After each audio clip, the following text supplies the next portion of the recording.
신앙 고백하겠습니다. 나는 전능하신 아버지 하나님 천지의 창조주를 믿습니다. 나는 그의 유일하신 아들 우리 주 예수 그리스도를 믿습니다. 그는 성령으로 잉태되어 동정녀 마리아에게서 나시고 본디오 빌라도에게 고난을 받아 십자가에 못 박혀 죽으시고 장사된 지 사흘 만에 죽은 자 가운데서 다시 살아나셨으며 하늘에 오르시어 전능하신 아버지 하나님 우편에 앉아 계시다가 거기로부터 살아있는 자와 죽은 자를 심판하러 오십니다. 나는 성령을 믿으며 거룩한 공교회와 성도의 교제와 죄를 용서받는 것과 몸의 부활과 영생을 믿습니다. 아멘. 88장 우리 찬송하고 말씀을 봅니다.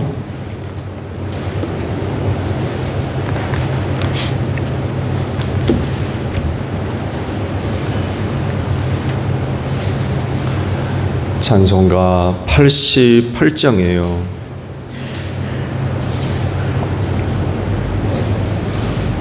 내 진정 사모하는 친구가 되시는 구주 예수님은 아름다워라. 산 밑에 백합하여 빛나는 새벽별 주님 영원할 길 아주 없도다. 내 맘이 아플 적에 큰 위로 되시며 나 외로울 때 좋은 친구라. 주는 저 산 밑에 백합 빛나는 새벽별 이따위에 비길 것이 없도다. 내 맘의 모든 염려 이 세상 거락도 주님 항상 같이 하여 주시고 시험을 당할 때에 악마의 계교를 즉시 물리치사 나를 지키네. 온 세상 날 버려도 주 예수 안 버려 끝까지 나를 돌아보시니 주는 저 산 밑에 백합 빛나는 새벽별 이따위에 비길 것이 없도다. 내 마음을 다하여서 주님을 따르면 길이 나를 사랑하리니 물풀이 두렵지 않고 장검도 거범대 주는 높은 산성 내 방패시라. 내 영혼 먹이시는 그 은혜 누리고 나 친히 주를 뵙기 원하네. 주는 저 산 밑에 백합 빛나는 새벽별 이따위에 비길 것이 없도다. 아멘. 요한복음 1장의 말씀을 봅니다.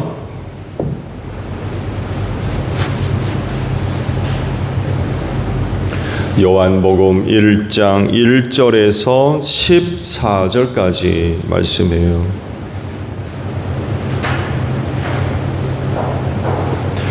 태초에 말씀이 계셨다. 그 말씀은 하나님과 함께 계셨다. 그 말씀은 하나님이셨다.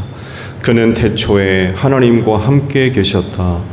모든 것이 그로 말미암아 창조되었으니 그가 없이 창조된 것은 하나도 없다. 창조된 것은 그에게서 생명을 얻었으니 그 생명은 사람의 빛이었다. 그 빛이 어둠 속에서 비치니 어둠이 그 빛을 이기지 못하였다. 하나님께서 보내신 사람이 있었다. 그 이름은 요한이었다. 그 사람은 그 빛을 증언하러 왔으니 자기를 통하여 모든 사람을 믿게 하려는 것이었다. 그 사람은 빛이 아니었다. 그는 그 빛을 증언하러 왔을 따름이다. 참 빛이 있었다. 그 빛이 세상에 와서 모든 사람을 비추고 있다. 그는 세상에 계셨다. 세상이 그로 말미암아 생겨났는데도 세상은 그를 알아보지 못하였다. 그가 자기 땅에 오셨으나 그의 백성은 그를 맞아들이지 않았다. 그러나 그를 맞아들인 사람들, 곧 그 이름을 믿는 사람들에게는 하나님의 자녀가 되는 특권을 주셨다. 이들은 혈통에서나 육정에서나 사람의 뜻에서 나지 아니하고 하나님에게서 났다. 그 말씀은 육신이 되어 우리 가운데 사셨다. 우리는 그의 영광을 보았다. 그것은 아버지께서 주신 외아들의 영광이었다.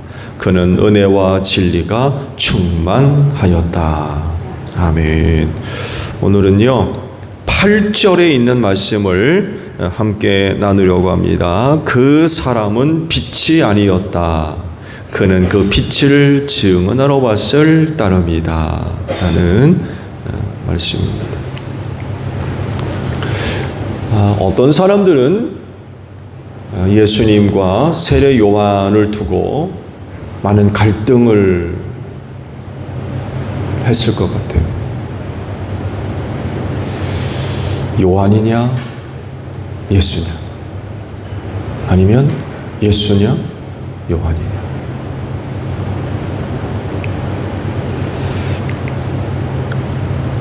구원받을 수 있는 믿음이라고 하는 건 그 믿음의 대상이 바로 설정되지 않으면 참 믿음이 될 수가 없어요. 곧 믿음의 대상, 예수 그리스도를 믿는 믿음이라야 돼요. 다른 건 안 돼요. 오직 예수, 유일한 대상이죠. 믿음의 대상도 그렇고 믿음의 내용도 그렇고 예수 빠지면 안 돼요. 특히 신앙의 대상을 이야기한다면 예수밖에 없습니다. 그래서 그럼에도 불구하고 그 믿음의 대상이 바로 설정되지 않으면 그 믿음은 헛된 거예요. 아무리 믿는다고 해도 예수가 아니면 헛된 거예요. 그리고 그건 가짜입니다. 예수 없는 믿음도 구원이 가능하다고 그러면 굳이 뭐 예수 믿을 이거 어디 있어요? 근데 예수가 아니면 그 믿음은 가짜입니다. 그래도 구원받는다면 이단도 구원받는다고 해야 될 거.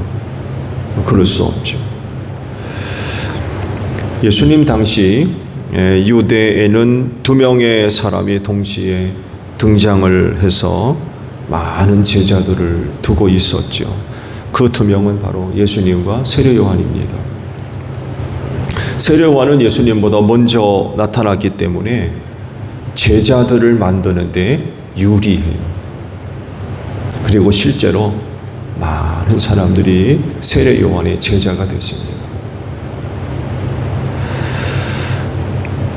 이것을 증명하는 것도 예수님이 그에게로 가서 세례도 받잖아요. 그런데 시간이 지나면서 예수님에게로 기울어지기 시작하죠. 사람들이 예수에게로 가는 거예요. 심지어는 세례 요한의 제자들조차도 예수님에게로 가는 거예요. 근데 요한은 이런 모습들을 보고 갈등하지 않습니다. 오히려 그렇게 돼야 한다고 이야기를 하죠. 이뿐만이 아니라 사람들로 하여금 예수에게로 가라고 그래요. 자기에게 모아졌던 초점을 예수에게로 옮깁니다. 그러잖아요. 보라, 세상 죄를 지고 가는 하나님의 어린 양이다. 그에게로 가면 망한다, 뭐 산다, 이러쿵 저러쿵 불평을 터뜨리지 않습니다. 자기에게로 온 사람들을 오히려 예수에게로 보냅니다.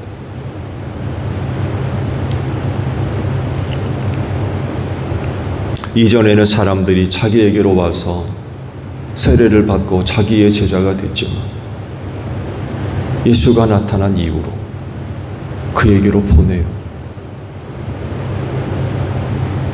오늘 주신 말씀이 바로 이 부분을 말씀하시죠. 즉 세례 요한의 역할을 두고 하신 말씀이기 때문에 그렇습니다. 요한복음은 세례 요한에 대해서 분명하게 말씀을 하세요. 그는 빛이 아니다. 그는 빛에 대해서 증언하러 왔다. 라고 분명하게 밝힙니다. 그리고 세례 요한도 이것을 분명하게 인식을 하고 있었고, 그리고 그 역할에 충실했습니다. 그렇다고 하면 사람들은 어떻게 해야 되겠습니까? 세례 요한에게로 가야 되겠습니까? 예수에게로 가야 되겠습니까?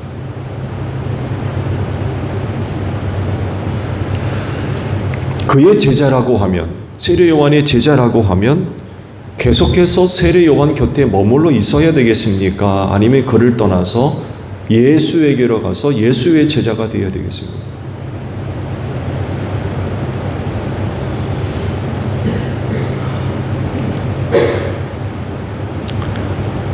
예수에게로 가야죠. 예수에게로 가야 됩니다. 요한의 제자였다 할지라도 예수에게로 가서 그를 믿는 그의 제자가 되어야 됩니다. 왜냐하면 그분만이 빛이기 때문에 그래요. 즉 세상을 구원할 구원자이시기 때문입니다. 유일한 신앙의 대상, 세례 요한이 아닙니다.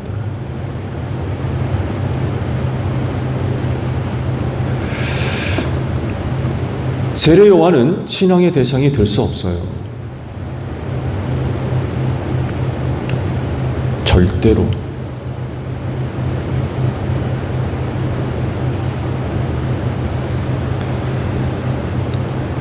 그는 신앙의 대상이 누구인지 알려줄 사람일 뿐입니다.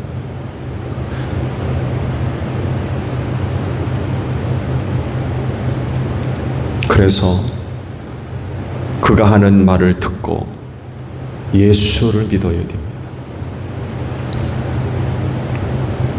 세례 요한을 믿고 따를 것이 아니라 예수님을 믿고 예수를 따라야 됩니다.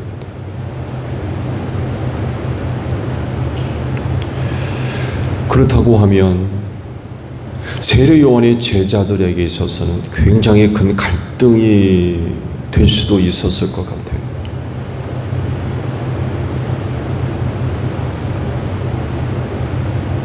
그를 믿고 그를 따랐고 그에게서 세례를 받았는데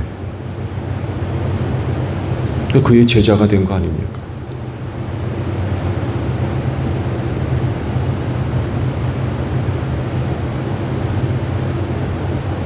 예수에게로 어떻게 가요?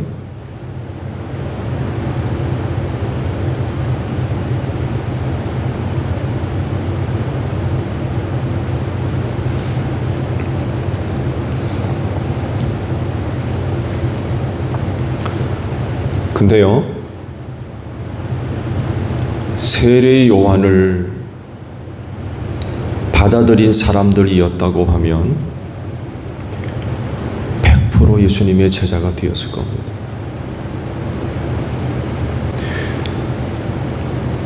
왜냐하면 주의 길을 예비한 역할을 그가 잘 감당했기 때문에 그래요. 그래서 세례 요한을 영접한 사람이라면 예수님도 영접할 수 있어요.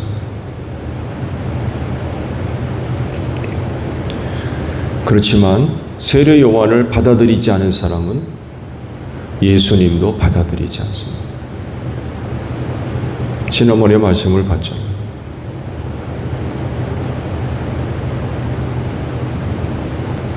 예수님보다도 세례 요한이 먼저 왔기 때문에 당시 유대 사람들은 세례 요한을 먼저 받아들여야 했어요. 그리고 세례 요한의 역할은 주님보다 먼저 와서 그에게를 예비하는 그 역할을 했거든요. 그래서 세례 요한을 영접한 사람들은 예수님도 영접할 수 있었습니다. 그래서 세례 요한의 제자였다 할지라도, 그에게서 세례를 받았다 할지라도 100% 예수를 영접하고 예수님의 제자가 되었을 겁니다. 근데 그렇지 않은 사람들이 있었죠. 정치 지도자들, 종교 지도자들, 이런 사람들은 세례 요한 인정하지 않았습니다. 주님이 그러잖아요. 그가 와서 포도주도 마시지 않고 그렇게 생활하니까 뭐라고 그랬다고요? 귀신 들렸다고. 귀신 들렸다고. 세례 요한을 인정하지 않아요. 예수가 와서 먹고 마시고 죄인들과 함께 하니까 비난을 또 하거든요. 세례 요한을 영접하지 않은 사람들은 예수님도 영접하지 않았던 것.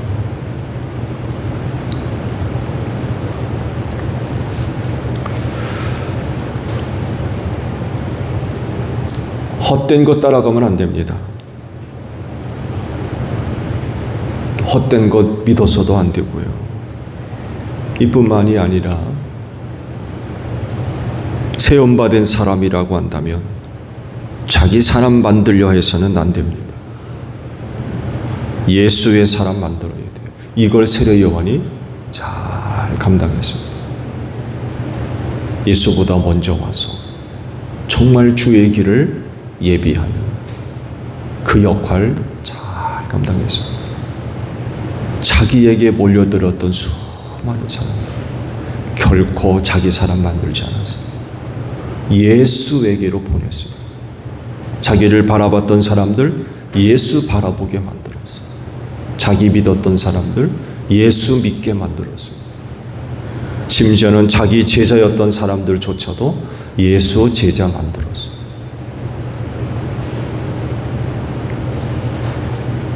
왜냐하면 신앙의 대상은 오직 한 분 예수밖에 없기 때문에 그래요. 아무리 위대한 사람이랄지라도 예수 같을 수는 없습니다. 예수와 같아서도 안 되고 어떻게 자기를 믿게 만듭니까? 예수를 믿어야죠.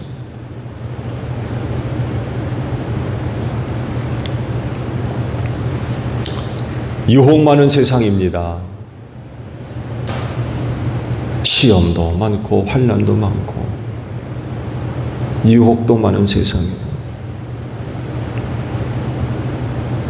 이러한 세상 속에서 오직 예수님만 나의 신앙의 대상으로 삼는, 오직 예수만 믿는 그런 그 신앙의 결단과 용기들이 필요하지 않을까요? 앞으로는 더욱더 여러분의 신앙을 흔드는 유혹들이 점점 더 많아질 겁니다. 점점 더 많아질 겁니다. 그렇다 할지라도 나의 신앙의 대상은 예수밖에 없습니다.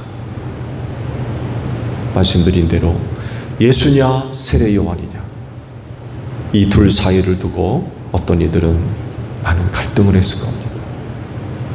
세례 요한에게로 가야 되냐, 예수에게로 가야 되냐. 세례 요한의 제자였다면 갈등이 더 심했을지도 몰라요. 그렇지만 그럼에도 불구하고 그는 빛이 아니었어요. 빛에 대해서 증언할 뿐입니다. 누구를 믿어야 되겠습니까? 누구에게로 가야 되겠어요? 예수밖에 없는 거죠. 그 이후로 지금까지 신앙의 대상은 오직 한 분, 예수 그리스도이십니다. 그건 앞으로도 변함이 없을 거예요. 세례 요한보다 더 나은 어떤 이가 나타날 겁니다. 성경은 적그리스도라고 표현되어 있어요. 그가 와서 놀라운 일들을 행할 거라고 했습니다. 아무리 그래도 신앙의 대상은 예수밖에 없습니다. 예수님만 나의 신앙이 대상이 되어야 되는 거죠. 그렇지인데 오직 예수님만 여러분의 신앙의 대상으로 삼고 잘 믿는 여러분들이 되시기를 바랍니다. 주기도문합니다. 하늘에 계신 우리 아버지, 아버지의 이름을 거룩하게 하시며 아버지의 나라가 오게 하시며 아버지의 뜻이 하늘에서와 같이 땅에서도 이루어지게 하소서. 오늘 우리에게 일용할 양식을 주시고 우리가 우리에게 잘못한 사람을 용서하여 준 것 같이 우리 죄를 용서하여 주시고 우리를 시험에 빠지지 않게 하시고 악에서 구하소서. 나라와 권능과 영광이 영원히 아버지의 것입니다. 아멘. 기도하겠습니다.